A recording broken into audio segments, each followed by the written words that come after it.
जय हिंद दोस्तों, आपका बहुत बहुत स्वागत है एक बार फिर से हमारी एक और नई वीडियो में। आज की इस वीडियो में हम बात करने वाले हैं बीपीएससी 134 के एक और मोस्ट इम्पोर्टेंट क्वेश्चन के बारे में, जिसमें हम डिस्कस करने वाले हैं शीत युद्ध और शीत युद्ध के अंत के बारे में। शीत युद्ध का अंत और उत्तर शीत युद्ध, यानी शीत युद्ध का जब अंतिम काल चल रहा था तो उस टाइम जो अंतर्राष्ट्रीय संबंध थे उनमें क्या स्थिति देखने को मिली। तो ये सभी चीज़ें हम इस वीडियो में डिस्कस करने वाले हैं। साथ ही शीत युद्ध के अंत के बारे में एक अच्छा सा आपको अंडरस्टैंडिंग आपकी डेवलप होने वाली है। और बहुत ही इंपॉर्टेंट क्वेश्चन है आपके एग्ज़ाम में, यानी कि इसकी संभावनाएं हैं, क्योंकि गैस पेपर में भी इसको दिया गया है। तो चलिए इसको देख लेते हैं कि क्या है शीत युद्ध के अंत के कारण क्या क्या रहे। साथ ही शीत युद्ध के जो अंतिम काल रहा उसमें अंतर्राष्ट्रीय जो संबंध थे वो किस प्रकार से नज़र आते हैं। ठीक है, उन सभी चीज़ों को डिस्कस कर लेते हैं। चलिए वीडियो को स्टार्ट करते हैं। सॉरी। शीत युद्ध का अंत और उत्तर शीत युद्ध काल के अंतर्राष्ट्रीय संबंध। ठीक है, यूएसएसआर की घटना सबसे पहले ये देख लेते हैं। उससे पहले शीत युद्ध उत्तर शीत युद्ध में उत्तर शीत युद्ध युग में, यानी उत्तर शीत युद्ध के काल में अंतर्राष्ट्रीय संबंधों को मोटे तौर पर उन घटनाओं पर एक नज़र डालकर समझा जा सकता है जिनके कारण शीत युद्ध की समाप्ति हुई थी। यानी शीत युद्ध का जब अंतिम काल था उस टाइम अंतर्राष्ट्रीय जो संबंध थे उन्हें अगर हमें समझना है तो हम उस चीज़ को समझ सकते हैं जिसके कारण शीत युद्ध का अंत हुआ। शीत युद्ध के अंत के कारणों में ही अंतर्राष्ट्रीय संबंध छिपे हुए हैं उस टाइम के, तो उन पर एक बार नज़र मार लेते हैं। ठीक है, यूएसएसआर की यूएसएसआर का विघटन, सोवियत संघ का विघटन। घटनाएं जो यूएसएसआर के विघटन की वजह बनी वे दो स्तर पर थी, घरेलू और बाहरी।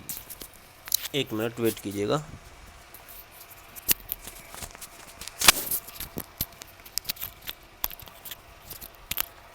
ठीक है, 1980 के दशक तक पहले के दशकों के दौरान पालन की गई नीतियों के कारण सोवियत आर्थिक संरचना में बड़े पैमाने पर विफलताएं आई। यानी जो भी उस टाइम आर्थिक पॉलिसी अपनाई जा रही थी या सोवियत संघ को सुधारने के लिए जो पॉलिसियां अपनाई जा रही थी वो कहीं ना कहीं विफल होती नजर आई और लगातार विफल हो रही थी।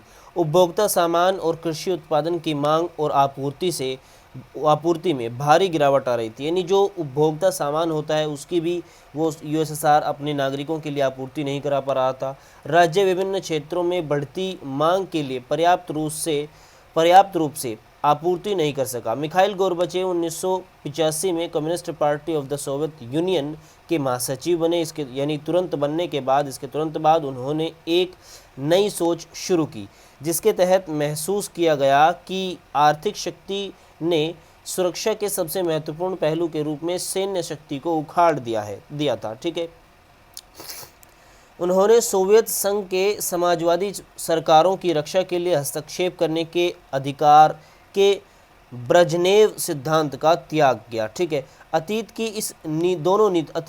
की जो ऊपर दो नीतियां बताई गई हैं, इन दोनों नीतियों के परिणाम स्वरूप आर्थिक जो लागत थी वो ज़्यादा आई। शीत युद्ध की धारणा और सोवियत संघ की नीतियों ने उच्च सैन्य खर्चे पर अधिक ज़्यादा जोर दिया। ठीक है, ताकि संयुक्त राष्ट्र अमेरिका और उसके पश्चिमी सहयोगी जो देश थे उनकी बराबरी की जा सके। तो यहाँ पर देखिए बेसिकली इसमें बताया गया है कि शीत युद्ध के अंतिम समय में जब शीत युद्ध चरम एंड में था अपने, तो उस टाइम धीरे धीरे जो भी पॉलिसियाँ अपनाई जा रही थी कहीं ना कहीं वो विफल हो रही थी, लगातार विफल हो रही थी।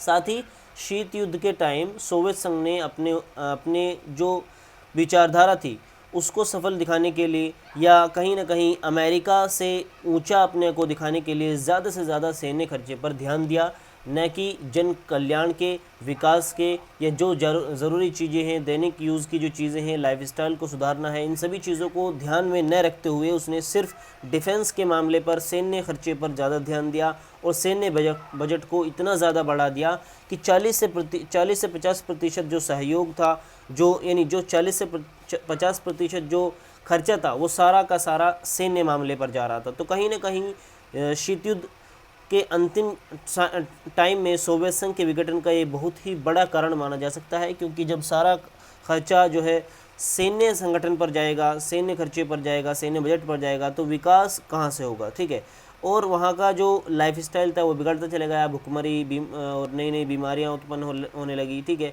लोगों की जो आपूर्ति थी, दैनिक यूज़ के जो सामान थे उन लोगों को वो भी नहीं मिल पा रहे थे। ठीक है, तो इस तरीके से सोवियत संघ के विघटन का एक महत्वपूर्ण कारण माना जा सकता है। इसके बारे में यहाँ पर पूरा डिटेल में देखा है, देख लेते हैं इसमें थोड़ा और, ठीक है। हालांकि अर्थव्यवस्था की पुनर्गठन के संरचनात्मक कमजोरियों और पिछड़ेपन को दूर करने के लिए पश्चिम से तकनीकी प्रवाह और कर्ज की आवश्यकता थी, परंतु पश्चिमी पूंजी और प्रौद्योगिकी को आकर्षित करना आसान साबित नहीं हुआ।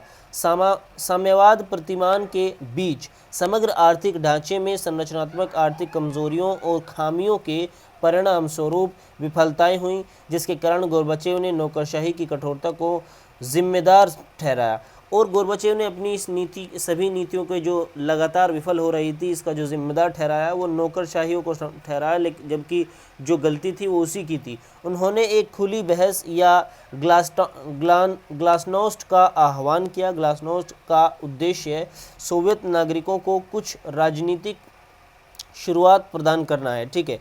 अभिव्यक्ति परिणाम स्वरूप सोवियत समाज में स्वायत्त संगठनों का जन्म होने लगा और जिसने संघ की सैन्य और आर्थिक विफलताओं को और यहाँ तक कि खुद कम्युनिस्ट शासन को भी निंदा की।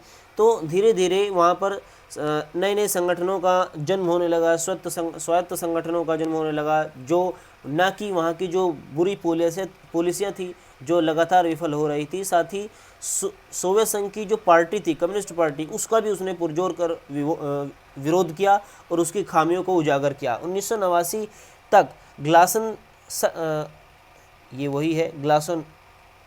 ग्लासनोस्ट, ठीक है, ग्लासनोस्ट, ये मिस्टेक हुआ है इसमें।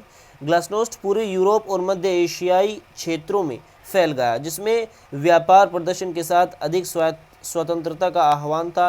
व्यापार के साथ साथ अधिक स्वतंत्रता का भी मांग की जाने लगी। तो ये सभी चीज़ें मांग होने लगी। धीरे धीरे जो है जो कम्युनिस्ट पार्टी थी वहाँ का उसका विरोध होने लगा और इस तरीके से एक पूरा बैकग्राउंड सोवियत संघ के विघटन का बना।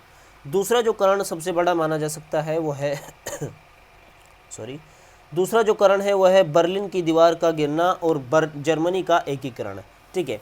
बर्लिन की दीवार जो बनाई गई थी सोवियत संघ के टाइम, यानी जो शीत युद्ध का टाइम था, उस टाइम बर्लिन को, यानी जर्मनी का जो शहर है बर्लिन, उसको दो भागों में बांटा गया था। एक खेमा जो है सोवियत संघ के जो समर्थक था उसकी तरफ चला गया, तो जो दूसरा बाकी वो बचा दूसरी तरफ, ठीक है।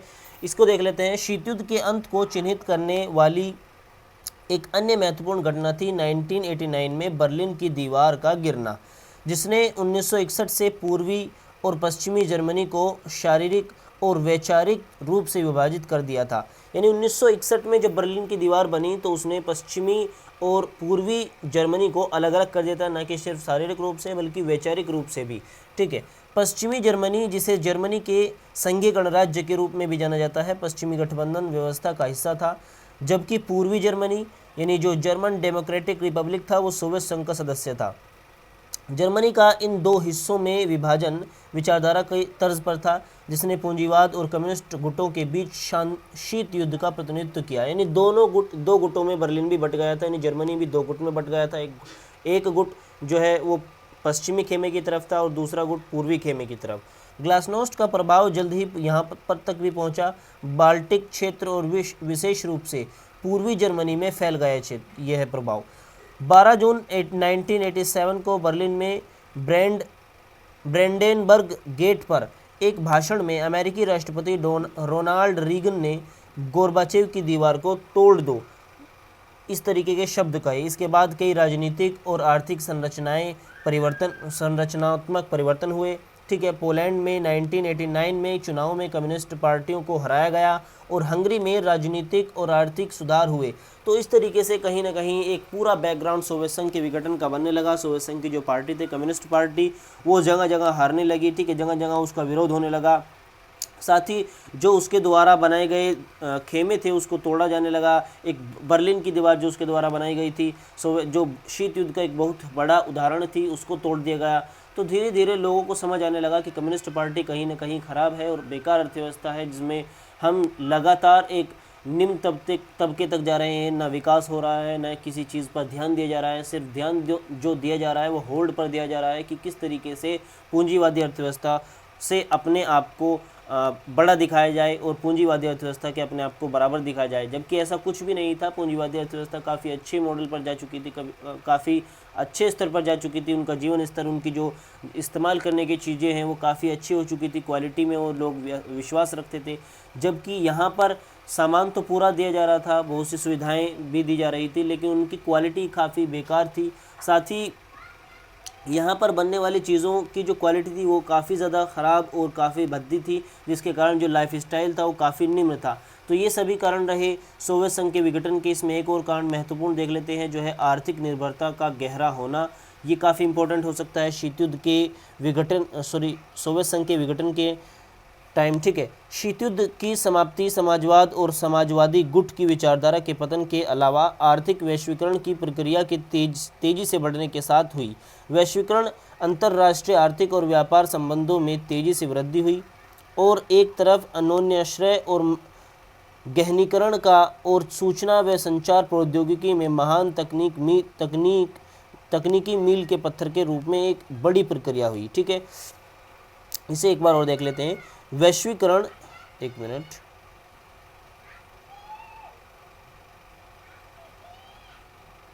चलिए। वैश्वीकरण अंतर्राष्ट्रीय आर्थिक और व्यापार संबंधों में तेजी से वृद्धि और एक तरफ अन्योन्याश्रय के गहनीकरण और सूचना तथा संचार प्रौद्योगिकी में महान तकनीकी मील का पत्थर के रूप में एक बड़ी प्रक्रिया हुई। तो इस तरीके के यानी कि संचार प्रौद्योगिकी और नई नई तकनीकियों का कहीं ना कहीं आना स्टार्ट हुआ।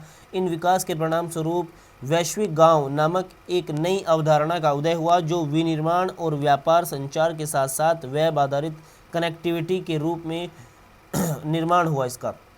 चूँकि अंतर संबंध की यह प्रक्रिया प्रकृति में वैश्विक थी और सामाजिक, सांस्कृतिक, आर्थिक, तकनीकी और राजनीतिक धाराओं में फैल गई। इस प्रक्रिया को वैश्वीकरण के रूप में भी जाने लगा है। ये सभी चीज़ें किस में होती हैं? वैश्वीकरण में होती हैं। वैश्वीकरण के कारण अंतर्राष्ट्रीय संबंधों में नए तत्वों का उदय हुआ। जो अंतर्राष्ट्रीय संबंध थे वो कहीं ना कहीं सुधरने लगे। ये नए तत्व अक्सर गैर राज्य तत्व होते हैं, जैसे गैर सरकारी संगठन, NGO वगैरह, ठीक है। बहुराष्ट्रीय निगम यानी मल्टीनेशनल कंपनियां होती हैं जो।